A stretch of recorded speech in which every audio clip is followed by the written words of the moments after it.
Who doesn't love cheese? You can add it to any dish, and it gets instantly better. But while we can all agree that cheese is awesome, even the biggest cheese lovers still don't know about how it's made. So, in today's video, let's put together a spread of your favorites and see what goes on inside factories. All cheese begins with one key ingredient: milk. But not all milk is the same. Most cheeses you know, like cheddar, Swiss, and Gouda, are made from cow's milk. No surprise, since it has the perfect balance of fat and protein.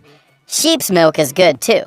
Even though it's too rich in lactose to drink, it forms the base for Roquefort and Manchego cheeses. For a tangy twist, goat's milk produces sharp chèvre and creamy boucheron. But here's what people don't know. Turning milk into cheese requires more than just the milk itself. It needs a coagulant to form curds.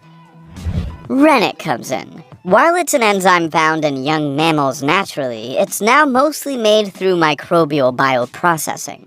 But milk and rennet are just the start.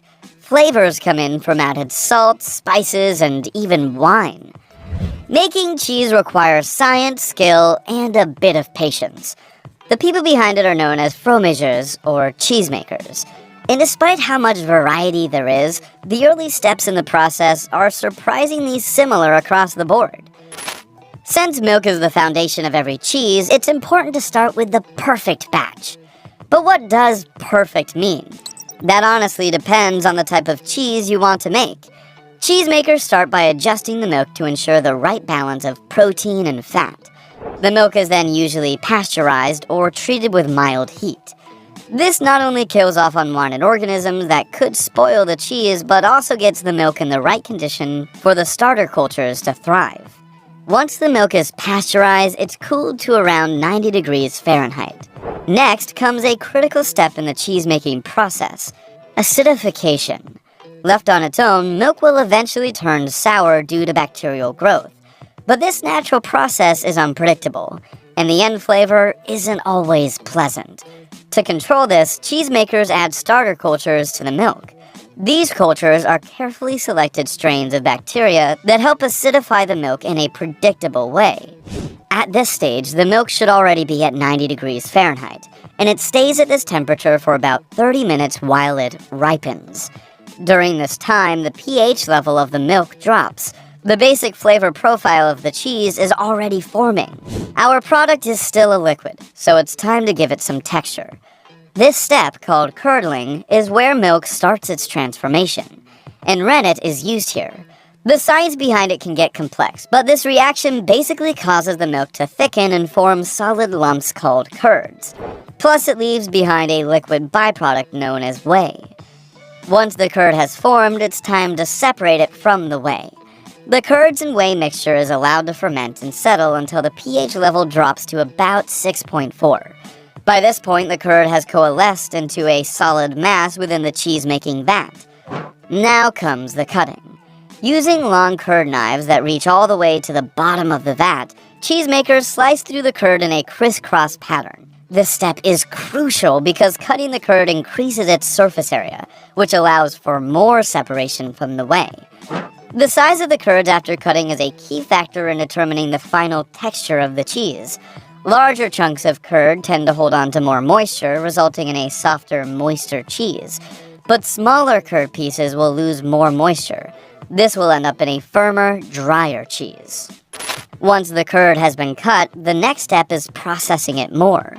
This involves cooking and stirring the curds, or sometimes both. The goal here remains the same: to encourage the curds to continue releasing moisture, separating them even more from the whey. The more the curds are cooked and stirred, the drier the final cheese will be. Another technique used at this stage is washing the curd, which involves replacing the whey with water. This step impacts the cheese's flavor and texture, typically resulting in a more elastic cheese with a mild, pleasant taste. Washed curd cheeses like Gouda, Havarti, and Swedish Fontina are known for their smooth texture and subtle flavors. By now, the curds and whey have separated a lot, so it's time to remove the whey entirely. Draining the whey leaves behind only the solid curds. They can range in size depending on how finely they were cut. With the whey removed, the curds will start to resemble a thick mat. There are different methods to drain the whey. In some cases, cheesemakers let the whey drain off naturally, especially for softer cheeses. But when making harder cheeses that require less moisture, they often use a mold or press to compact the curds and squeeze out even more whey. For certain types of cheeses, there's an extra step to extract even more moisture, a process known as cheddaring. In this step, the curd mat is cut into sections. These sections are stacked on top of each other, and the weight from stacking presses out more whey. As the process goes on, the cheesemaker keeps cutting the slabs and restacking them, squeezing out even more whey each time. The longer this process lasts, the denser and crumblier the cheese becomes. Once the curd reaches the desired texture and acidity, the slabs are milled into smaller pieces. Now that the curd is taking on its final shape, it's time to enhance the flavor. Cheesemakers salt the cheese at this stage, and there's different ways to do it. For example, mozzarella often gets a brine bath, but drier cheeses are typically dry salted. Some cheeses are even flavored with spices and herbs. The possibilities for flavoring cheese are endless. This isn't as common though. Usually the goal is to let the natural flavors shine, with just salt bringing out that cheesy flavor. There aren't any more ingredients to add to the cheese at this point, so it's ready to be shaped. Even with so much moisture removed from the curd, it's still malleable and soft. So cheesemakers are able to press the curd into molds to create standardized shapes. Molds can be in basket or hoop form.